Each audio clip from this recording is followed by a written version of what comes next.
अंगद हनुमान के बराबर शक्तिशाली हैं। अंगद कहे जाऊं मैं पारा, जिए संशय कुछ फिरती बारा। बस उनके साथ एक समस्या है कि उनके मन में संशय है कि मैं लौटूंगा कि नहीं लौटूंगा। और संशय क्यों है?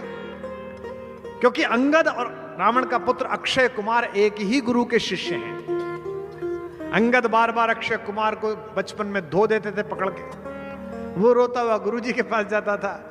गुरुजी ने कई बार अंगद को समझाया। अंगद एक तो राजकुमार थे, इंद्र के बेटे थे। कल मैंने बताए थे इंद्र के बेटे कैसे होते हैं, आपने बड़ा आनंद भी लिया था। मानते नहीं थे, गुरुजी कहते थे भाई ऐसे क्यों मारता है, लेकिन अंगद को चढ़ती तो पीट देते थे अक्षय कुमार को, रावण के लड़के को। तो गुरुजी ने गुस्से में एक बार शाप दिया कि अगर अक्षय कुमार पर तूने हाथ भी उठाया तो तू मर जाएगा। यही संशय उनके मन में था कि मैं गया और सामने अक्षय कुमार मिल गया तो इसलिए समस्या हो जाएगी। और रावण को भी यह पता था कि बंदर आया है तो अंगद आया होगा, इसलिए आपने देखना कि सबसे पहले उसने अक्षय कुमार को भेजा। पुनि पठयऊ तेई अक्ष कुमारा, चला संगले सुबट अपारा। अंगद को कब भेजा? जिस दिन युद्ध होना था उससे पहली रात। यह भारत के विदेश मंत्री का संवाद होना चाहिए जो मैं बोलना चाह रहा हूं। यह भारत की विदेश नीति में IFS में पढ़ाया जाना चाहिए जो रामकथा कह रही है। युद्ध को हम अंतिम समय तक टालेंगे, लेकिन भारत का यह उद्घोष है कि युद्ध प्रारंभ हम नहीं करेंगे लेकिन समाप्त हम ही करेंगे।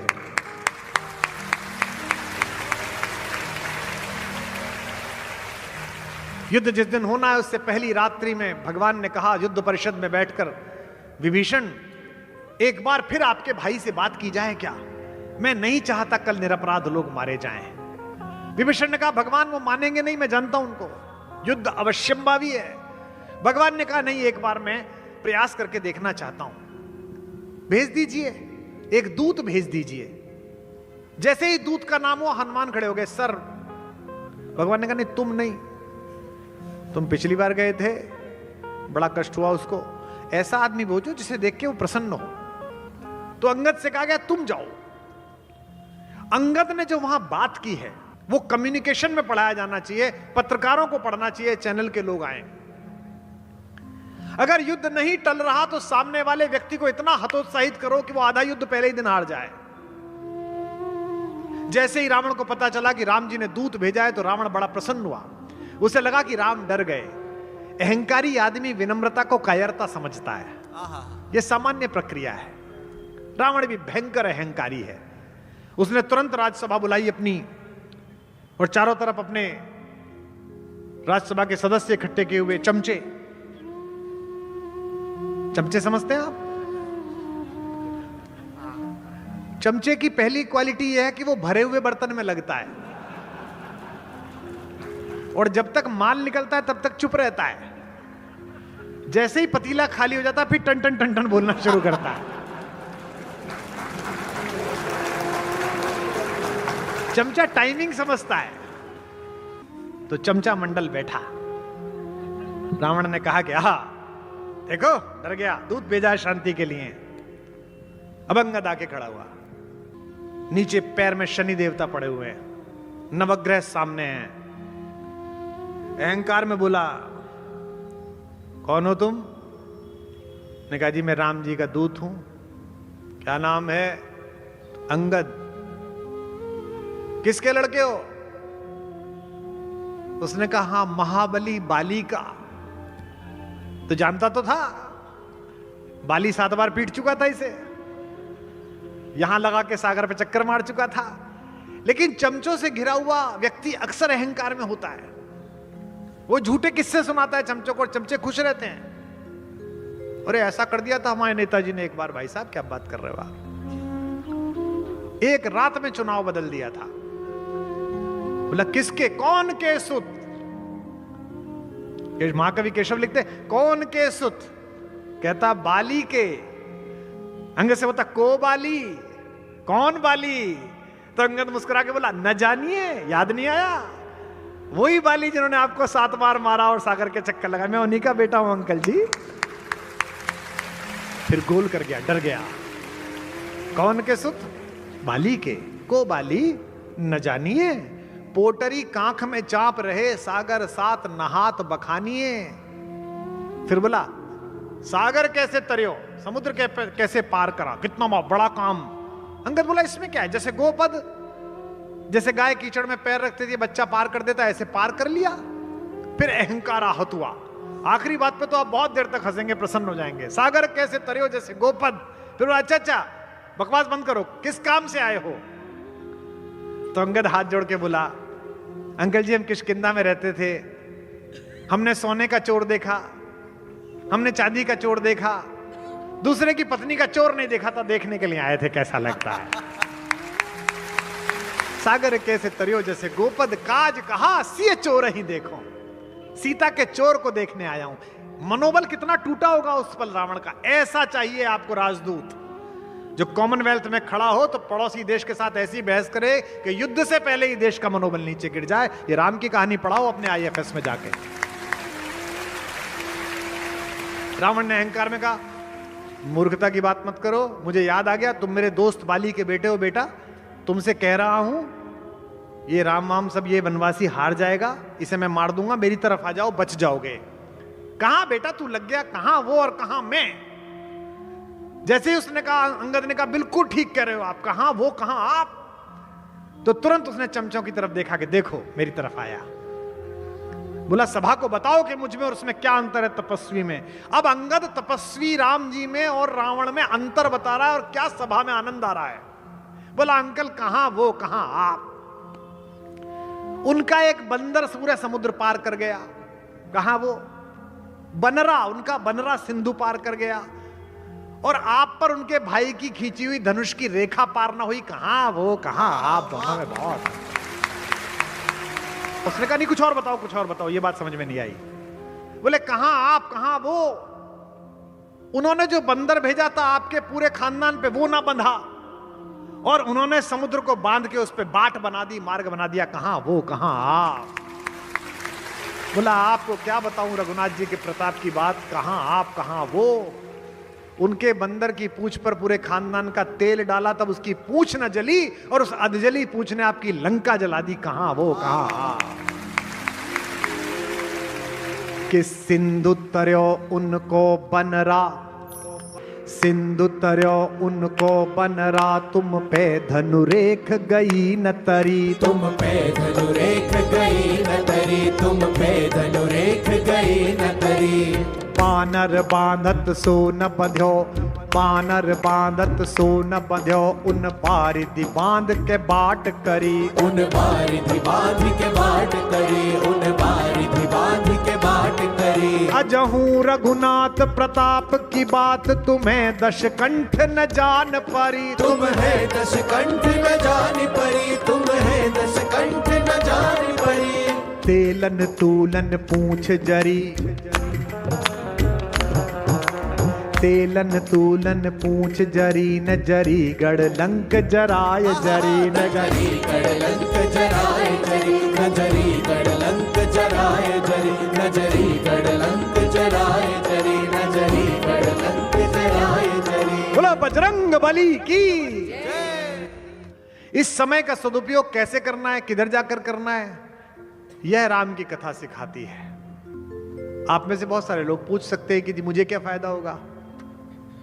मैं हरिद्वार में गंगा जी के तट पर अपने अपने राम करने गया। महामना मदन मोहन मालवीय जी जो भारत रत्न है, आज से 100 साल पहले, 100 से भी अधिक साल पहले गंगा सभा की स्थापना की। तब से लेकर पहला आयोजन हुआ गंगा जी के बीच में। तो वहां IIT के लड़के आ गए रुड़की से, उन्होंने सवाल भेजा। उनमें से एक लड़का मुझसे सवाल पूछता है कि जी हम तो आपको देखने आए थे, सोचा कविता सुनने को मिलेगी, आप तो ये राम पे सुना रहे हो, इसमें मुझे क्या मिलेगा, मैं तो IIT में AI पढ़ता हूं। मैंने उसको जवाब दिया कि तुझे सब ज्यादा जरूरत है समझने की, क्योंकि ये AI है राम कथा में। राम की कहानी में 2 पात्र ऐसे हैं जिनमें से एक को मायावी कहा जाता है जो रावण है, और एक को मायापति कहा जाता है जो राम है। AI माया है, अगर इसे अपने शरीर में बसाकर अपनी कामना और वासनाओं की इच्छा का पूर्ति करोगे तो ये AI रावण बनाकर तुम्हें मार देगी। और अगर इस पर अधिकार करके जगत के कल्याण की योजना बनाओगे तो राम बनाकर जगत के लिए पूजित बना देगी, सत्य बना देगी। तुझे तो सबसे ज्यादा पढ़नी चाहिए इसको, लेकिन शरीर की सीमा है और मन निस्सीम है। इसी देश में यह खबर छपने लगी कि रील बनाने के लिए आईफोन खरीदना था तो महिला ने अपने 4 महीने के नवजात शिशु को बेच दिया। इसी देश में खबर है। कुछ तो गलत हो रहा है भैया। सरकारों से नहीं होगा, संस्कारों से होगा। उसके लिए आध्यात्मिक लोगों को अपनी भूमिका तय करनी पड़ेगी। कौन सदन में खड़े होकर यह स्वीकार करता है कि हम असफल हो गए? सरकार में कौन कहता है कि हम असफल हो गए? सरकार सफल होती है तो बताती है, नहीं होती है तो बताती है सफल हो गए। आईफोन बहुत अच्छी चीज है, कोई खराब चीज नहीं है, लेकिन किश्तों में मैं क्यों खरीदूंगा भाई? एयरपोर्ट पे उतरता हूं, लिखा रहता है आईफोन 16 इजी EMI। मैंने 50 वर्ष की आयु तक क्रेडिट कार्ड नहीं लिया था, उधार से डर लगता है जी। और आज हालत ये हो गई है, जिस पर जितना उधार है वो उतना ही दिलदार है, क्योंकि आपने सारा आकर्षण साधनों में बांध दिया है। बड़ी गाड़ी है तो प्रसन्न हो, फिल्टर लगी हुई फोटो देखते हो और सोचते हो कि यही सत्य है, और जब सत्य सामने आ जाता है तो बुद्धि पे फिल्टर लग जाता है कि देखा कुछ था निकला कुछ और, ये तो फिर चिंतित होते हो। एक वायवीय मायावी जगत है जिसको वास्तविक जगत में ढूंढ रहे हो आप, और यही समस्या है आपकी। एडिट की हुई 50 सेकंड की रील, उसे सत्य समझ रहे हो आप, और जो रियल जिंदगी अनएडिटेड है उसको सत्य ही नहीं समझ रहे हो। यही कष्ट है आपके जीवन में। जवान लड़के जितने बैठे उनसे कह रहा हूं, अपनी इच्छाओं को सीमाओं में बांधे रखो, अपनी इच्छाओं को सीमाओं में बांधे रखो, वरना ये शौक गुनाहों में बदल जाएंगे। पुरुषार्थ पैदा करो। पहली कविता 100 रुपए में पढ़ी, और रोडवेज की बस में चलते समय इसी को उपलब्धि मानते थे कि कोने वाली सीट मिल गई। अब जो नया लड़का लिखता है, नई लड़की लिखती है, कल भी यहां कुछ बच्चे आए थे नए लिखने वाले, वो परसों मेरा यहां से जाते हुए फोटो देखेंगे अगर मैं किसी निजी विमान से गया, उनको लगता है हम पैदा ही इसमें हुए थे। ऐसा नहीं है भैया, ये मुश्किल लगी है, यहां तक आने में 36 साल लगे हैं। खुद से चलकर नहीं है तर्ज़े सुखन आया है, पांव दाबे हैं बुजुर्गों के तो फन आया है, तब जाकर यहां पर बहुत जल्दी में आदमी बड़ी तेजी से। कबीर तुझे पुकारता है कि इस गाड़ी को, शरीर की गाड़ी को जरा धीरे हाँक। इसलिए धीरे हाँक, अपने लिए नहीं, क्योंकि इसके अंदर राम बैठा है। अगर अतिथि अंदर अच्छा बैठा हो तो गाड़ी सभ्यता से चलानी चाहिए, अच्छे से चलानी चाहिए। मेरे उत्तर प्रदेश का कबीर कहता है, भारत का कबीर कहता है, जरा हल्के गाड़ी हाँको मेरे राम गाड़ी वाले, जरा हल्के गाड़ी हाँको मेरे राम गाड़ी वाले, जरा धीरे धीरे गाड़ी हाँको मेरे राम गाड़ी वाले, जरा धीरे धीरे गाड़ी हाँको मेरे राम गाड़ी वाले। देखो कितने ज्यादा हम अजीब लोग हैं। सांस निकली नहीं कि संबंध समाप्त। यही आदमी आधा घंटा पहले फूफा जी था, चाचा जी था, भाई साहब था, पति था। आधा घंटे बाद इसका संबोधन बदल गया, ये बॉडी हो गया बॉडी। और बड़े खुश हो तुम कि हम हैं, तुम कुछ नहीं हो, मैं कुछ नहीं हूं भाई।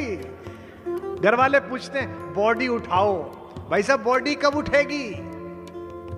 वो अमरावती से फूफा जी आ जाएं, वो वहीं ज्वाइन कर लेंगे जैसा नौकरी लग रही हो। और इसको लेके आदमी गुमान करता है कि मैं अभिमानी लोगों को देखकर अक्सर सोचता हूं नितिन जी कि इनको समझ में नहीं आती है। ये पट्टा लेके आए पृथ्वी का कि यही रहेंगे, इन्हीं की चलेगी। अंत में सबको बॉडी होना है।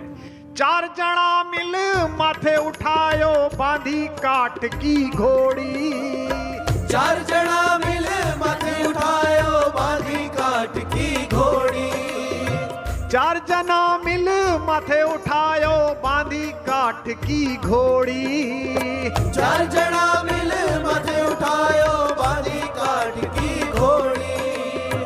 ले जाके मरघट में रख दी फूंक दिनी जस होरी रे भैया हल्के गाड़ी हाको मेरे राम गाड़ी वाले। जरा हल्के गाड़ी हाको मेरे राम गाड़ी वाले। जरा धीरे गाड़ी हाको मेरे राम गाड़ी वाले। जरा धीरे धीरे गाड़ी हाको मेरे राम गाड़ी वाले। जरा हल्के गाड़ी हाको मेरे राम गाड़ी वाले। जरा जरा आहा जरा हल्के गाड़ी हाको मेरे राम गाड़ी वाले।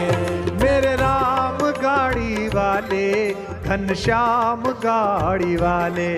मेरे राम गाड़ी वाले घनश्याम गाड़ी वाले। किसी से प्रेम करने के लिए उसकी उपस्थिति और अनुपस्थिति दोनों आवश्यक हैं। या तो आपके सम्मुख है तो आप प्रेम कर रहे हैं, या आपकी आंखों से ओझल है तो आप प्रेम के गाने गा रहे हैं। सबसे मधुर वो गीत जिन्हें हम दर्द के स्वर में गाते हैं। जब हद से गुजर जाती है खुशी, आंसू भी छलक कर आते हैं। Our sweetest songs are those who tell us saddest thought, Shakespeare ने कहा। लेकिन एक ये बावरा है जो जब उपस्थित है तो राधा है, जो उपस्थित है तो पूरा ब्रज है, और अनुपस्थित है तो मेवाड़ राजवंश की कुलवधु है, मीरा है। हमसे पूछा था किसी ने, हम एक बार न्यूयॉर्क में एक वर्ल्ड पोइट हाउस है तो वहां गए हुए थे, तो उन्होंने हमारे सम्मान में एक संध्या रख दी। एशिया के और यूरोप के कुछ नए कवि इकट्ठे हो गए। तो स्पेन की एक कवित्री ने कहा कि मैंने आपके यहाँ काफी पढ़ा है, आपके यहाँ के लोगों के बारे में जाना आने से पहले। So I was going through a poetess name Meera. मैंने कहा यस। उसने मुझसे कहा कि आप सो मैनी ऑफ फैलेसीज, बहुत सारी अजीब बातें हैं इसके अंदर। मैंने कहा क्यों?